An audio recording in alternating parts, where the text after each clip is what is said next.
Hey, happy Tuesday, guys. It is our weekly sports card hobby news episode. Stick around.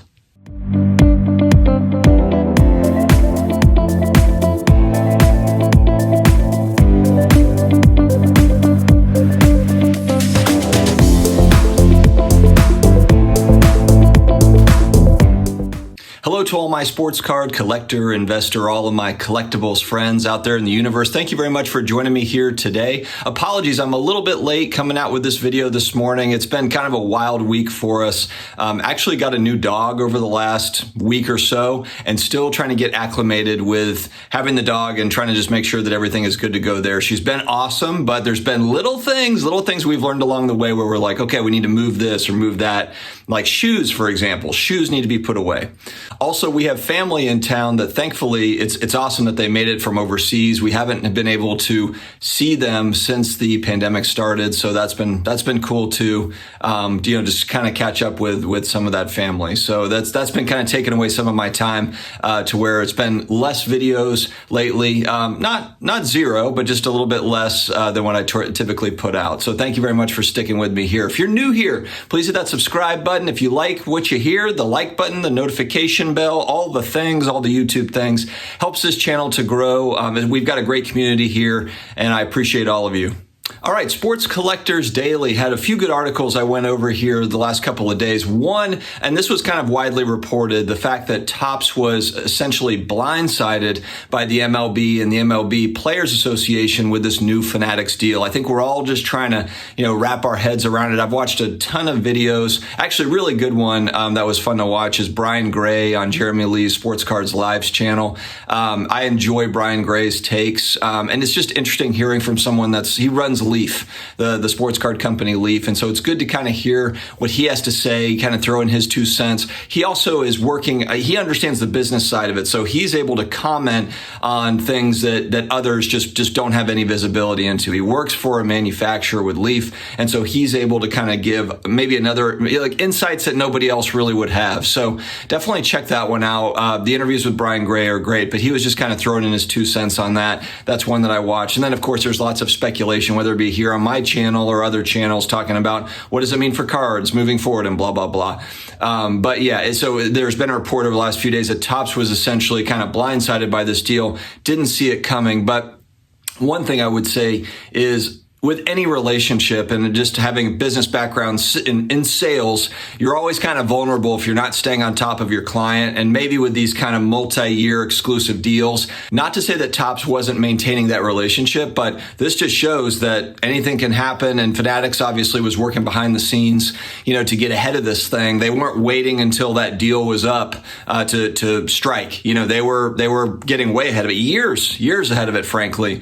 And maybe that kind of caught Topps off guard as in like, how would a company be able to come in and kind of make a deal now for the future? Again, I'm speculating here. Maybe this is a very normal thing that happens in manufacturing and, in the sports card world with these big companies. I could be wrong. Obviously, Topps has been there for 70 plus years, so they probably didn't think that they had anything to worry about. And I have to defend them a little bit. I think it's probably natural to rest on your laurels a little bit. If you've had that relationship in place for 70 years, you would think that you would kind of get that first refusal to where, like, if a deal was about to happen, that the MLB would call and say, like, hey, there's a deal about to go down. And maybe the MLB did hint at it or something. Topps is saying that essentially they weren't given any sort of opportunity to respond. Maybe it was kind of a little like a hint at it, or maybe there was nothing. We just don't know. But that's going to be talked about here for a long time. I think is just how this deal happens.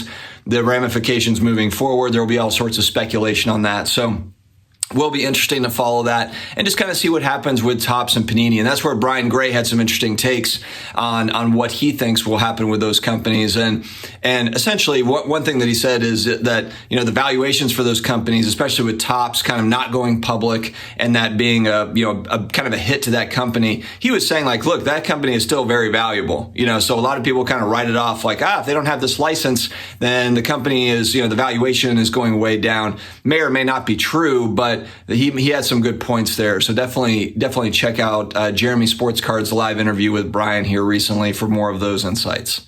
The New Orleans Saints Superdome is open this season, but there is a catch. And this is something that'll be kind of interesting to kind of watch. This is kind of a moving target to some degree, but people that enter the Superdome this year will have to show either a proof of a negative test or a proof of an immunization, which is kind of interesting, moving forward. Like, how will that impact other stadiums and how will that work out for them? They had some speed bumps. It looks like Darren Ravel was reporting on kind of the pros, cons, or just stuff they're dealing with, trying to institute this. But I thought it was interesting. And hey, I'm a huge New Orleans Saints fan. So I was actually watching last night. They played the Jaguars. Kind of a fun game to watch because we saw Trevor Lawrence, out there doing his thing along with Jameis Winston lighting it up. And look, I'm pulling for Jameis this year. Obviously, I'm a Saints fan, so I've got to pull for who I think is going to be the starter. And Jameis kind of pulled ahead last night. I think that Sean Payton's going to make an announcement this week on it, but it was such a no-brainer watching the game last night. Jameis was, I think, like 9 for 10 for 125 yards, and he had a 50-yard strike to Marquez Callaway. So for you fantasy football folks out there that are like, who's a sleeper pick for my fantasy football team? Callaway for the Saints. So Michael Thomas is out for the next few weeks, 6 weeks, whatever it is. Callaway is our number one receiver. So, and he's a guy that's completely off the radar. Of course, we've got Traquan Smith as well that's been injured that'll come back, but he's kind of oft injured. Callaway, though, looks like the real deal, and he's going to be used in our offense. So for all you fantasy football people out there, and I don't know, if you're speculating on rookie cards, I don't even know if this guy has a rookie card, but I have to imagine they're not very expensive if they exist. This is Marquez Callaway for the New Orleans Saints, but he caught a 50-yard bomb that was nice. He was actually interfered with, was going to the ground after he got bumped and caught it from like 45 yards out. It was nice. So let's see what these Saints have. The defense actually looks pretty good. The Saints defense, starting unit looks pretty strong. I think it's the depth that's going to be a big question mark for us this year. Can we stay healthy? Can we get lucky, stay healthy? We lost our starting tight end last night. So anyway, that's my Saints talk for those that probably are not interested. But for football folks, it's almost football time. I can't wait for NFL season. Can't wait for fall, kind of the weather to cool down a little bit. We're almost there, folks. Again, on Sports Collectors Daily, a very cool Magic Johnson jersey from the 1980 finals sells for $1.5 million. And this was from a game that Magic he came in. I think this was where Kareem was injured, and Magic had to come in and basically do all the work. And he scored 42 points, had 15 boards with 7 assists. And this is a jersey from that game worn jersey for $1.5 million, man. Unbelievable amount of money for this stuff. And then, not to be outdone, and I thought this one was actually a lot cooler. The price point, though, kind of showed a game-worn Jackie Robinson jersey sold for $4.2 million. Now, granted, it's awesome looking. It's one of these old school, jerseys. It is really, really sweet. I didn't realize this. Jackie Robinson's $35,000 salary in 1950, this is reported by Sports Collectors Daily, was the highest pay ever for a Brooklyn Dodger at that point. $35,000 back in 1950 was the highest pay for a Brooklyn Dodger at that point.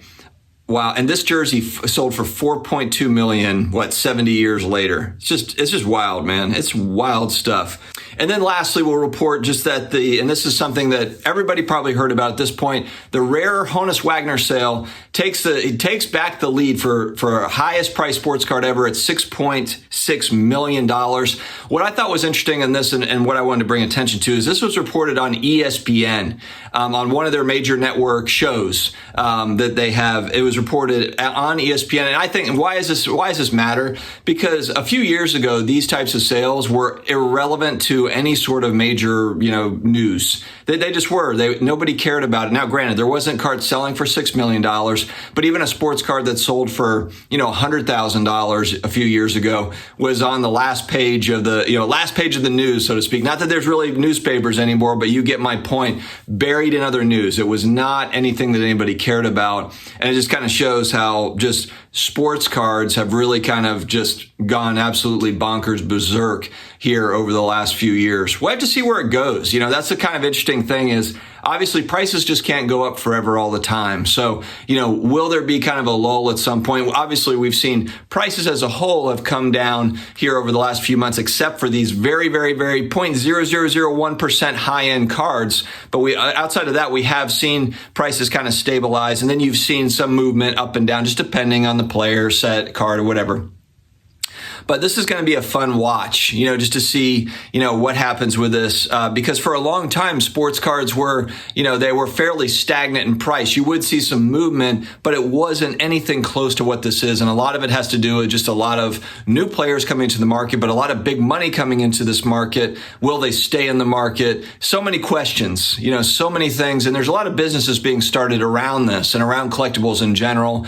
Where is it all going to go? It'll be very interesting to watch. So guys, thank you very much for joining me here today. Stay positive. I know it's a weird world out there and all the time there's bad news. It just seems like it creeps up. But all in all, though, we're lucky to be here. We're lucky to be alive. So take every second. Don't take anything for granted. Enjoy it. Stay healthy. Stay awesome. And I will talk to you again later.